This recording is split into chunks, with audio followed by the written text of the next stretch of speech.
Hello everyone, स्वागत है आप सभी का आपके अपने चैनल पीएस एजुकेशन में। तो आज के इस वीडियो में हम डू और डज और डू इन दोनों का यूज़ सीखेंगे। इन दोनों का यूज़ मोस्टली हमेशा जो है प्रेजेंट इंडेफिनिट टेंस में किया जाता है और वो क्या होते हैं, निगेटिव और इंट्रोगेटिव सेंटेंस में किया जाता है। तो डू और डज के यूज़ को लेकर के आज हम सारे सेंटेंस बनाएंगे, मीन्स डू और डज का यूज़ सीखेंगे। तो चलिए देखते हैं कैसे हम डू और डज का यूज़ करते हैं। तो देखिए यहाँ पर हमारा फर्स्ट सेंटेंस है, क्या तुम अंग्रेजी पढ़ते हो। तो अगर प्रेजेंट इंडेफिनिट टेंस में इंट्रोगेटिव या निगेटिव सेंटेंस आ जाता है तो हम डू और डज का यूज़ करते हैं। डज जो होता है वो हमेशा सिंगुलर नंबर मतलब एक वचनकर्ता के साथ, और डू जो है बहुवचनकर्ता के साथ यूज किया जाता है। तो देखिए, क्या तुम अंग्रेजी पढ़ते हो, तो क्या हो जाएगा इसकी इंग्लिश। अब देखिए यहाँ पर इंट्रोगेटिव सेंटेंस है और क्या पहले दिया गया है। जब क्या जो है पहले दिया जाता है तो हम इन दोनों में से हेल्पिंग वर्ब जो हमारी डू और डज है इनका यूज़ पहले करते हैं। तो पहले कब करेंगे, हम देखेंगे कि कौन सा यूज होगा, हमारा कर्ता कैसा है। तो कर्ता क्या है, तुम क्या होता है, बहुवचनकर्ता होता है, प्लूरल नाउन होता है, प्लूरल नंबर होता है। तो क्या हो जाएगा, यहाँ पर हम डू का यूज़ करेंगे। तो हो जाएगा डू यू अंग्रेजी पढ़ते हो, क्या तुम अंग्रेजी पढ़ते हो। क्या हो जाएगा, रीड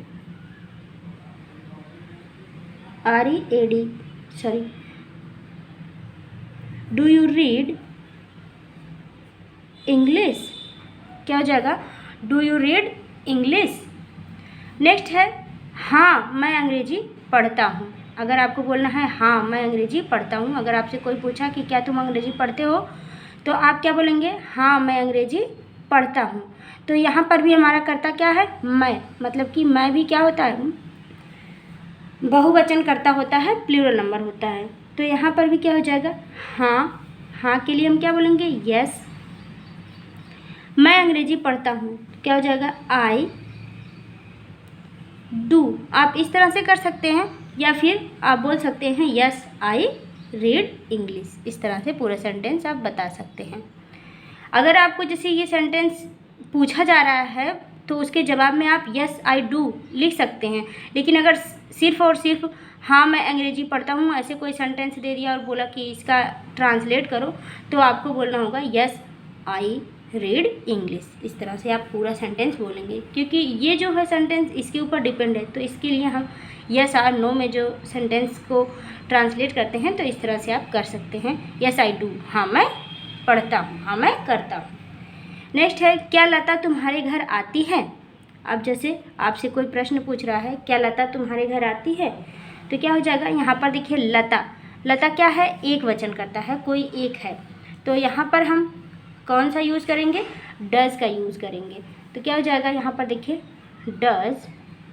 अब लता उसका नाम है तो हम कैपिटल लेटर में लिखेंगे, डज लता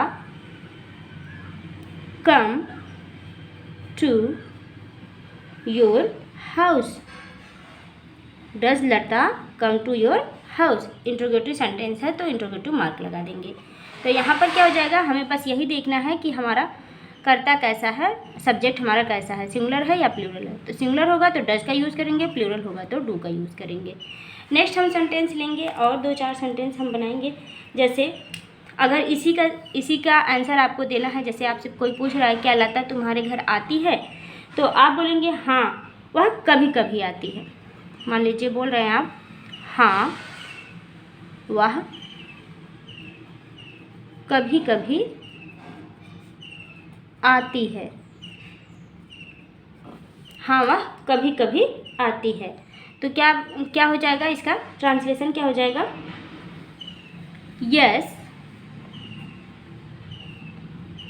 सी, क्योंकि वो लड़की है तो यहाँ पर वह के लिए हम सी लिखेंगे, यस सी कम्स, यस सी कम्स समटाइम, कभी कभी तो हो जाएगा समटाइम,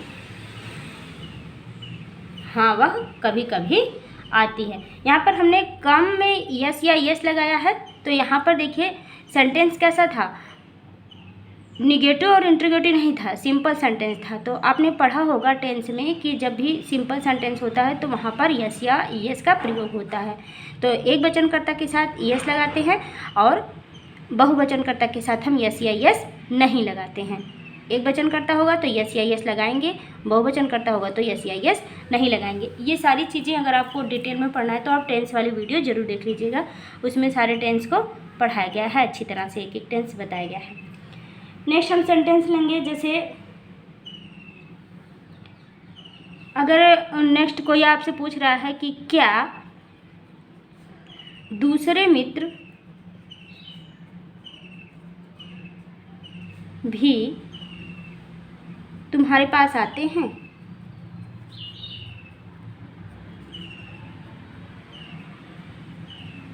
क्या दूसरे मित्र भी तुम्हारे पास आते हैं,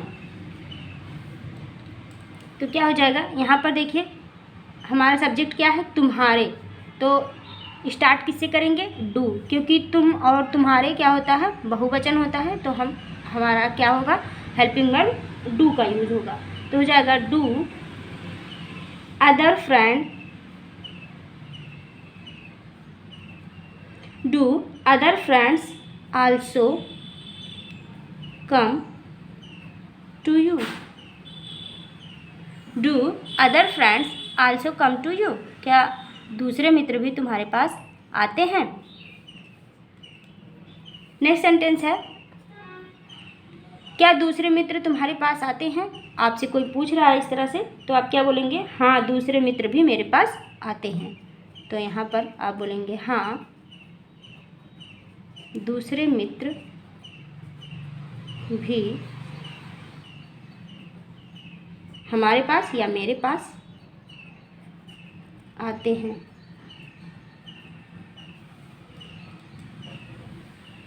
तो ऐसे ही जैसे ये वाला सेंटेंस बना था उसी तरह से आप इसको भी बनाएंगे, यस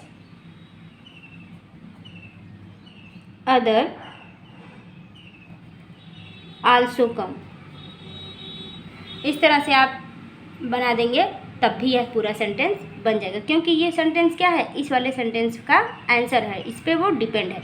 या फिर आप पूरा लिखेंगे yes other friends also come to me. इस तरह से पूरा सेंटेंस आप लिख सकते हैं।